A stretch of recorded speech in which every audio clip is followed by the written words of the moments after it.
Hi everyone. Under the prestigious banner of ICCS Institute for Comprehensive, Creative and Specific Computer Education, I am Rajesh Batra. Welcome you to the Skill Development Program.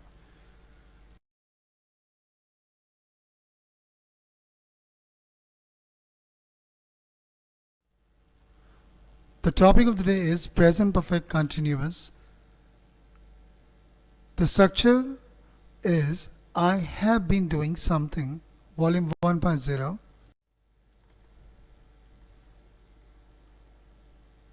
Ajay is looking out of the window. Ajay खिड़की से बाहर देख रहा है.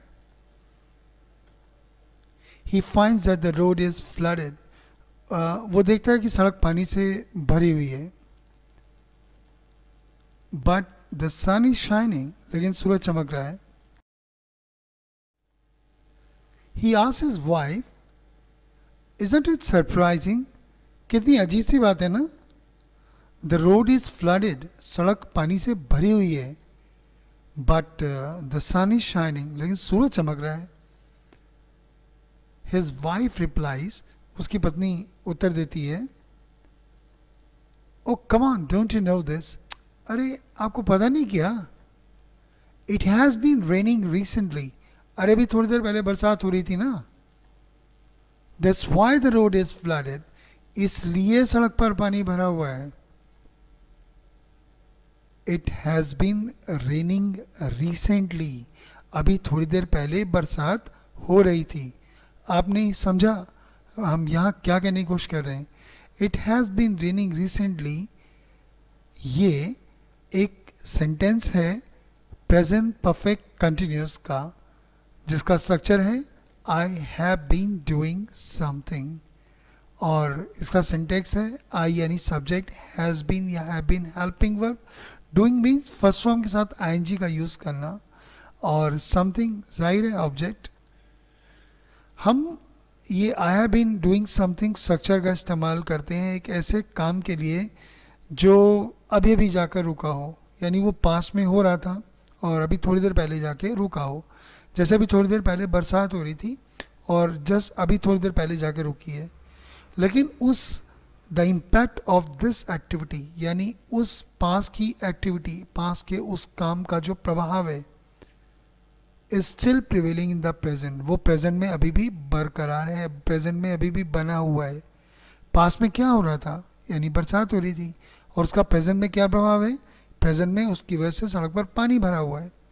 तो उस सड़क पर भरे हुए पानी को देख के अगर उस पास में हो रहे काम के बारे में हमें कहना है, तब हम I have been doing something का इस्तेमाल करेंगे. तो यहाँ बोला गया it has been raining recently, न कि इट वॉज रेनिंग रिसेंटली.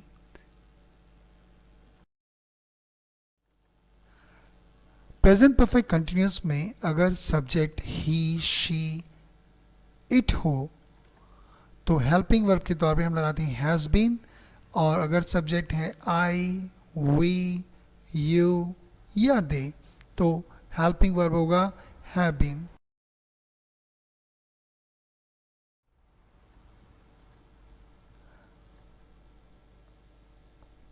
इस सिचुएशन में अगर आप इसको ध्यान से देखें तो आप पाएंगे he is out of breath.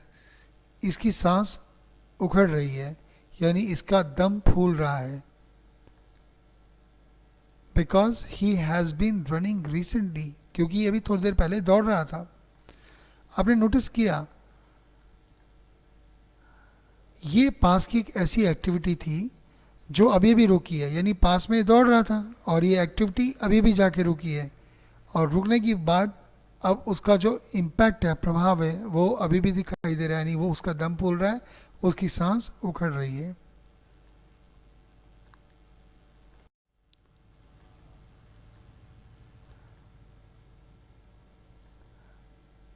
His clothes are dirty. इसके कपड़े गंदे हैं.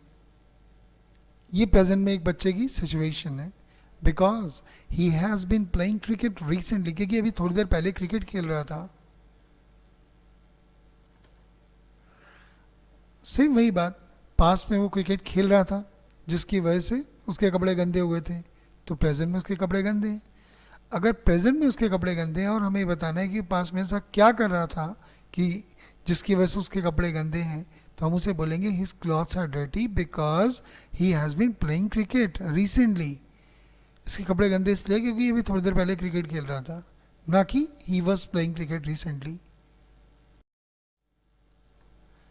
इसी तरह से प्रेजेंट में एक आदमी की हालत ख़राब है, वो थका हुआ है, he is tired because he has been working hard all day, क्योंकि सारा दिन खप कर आया है, सारा दिन मेहनत करके आया है, सारा दिन काम करके आया है।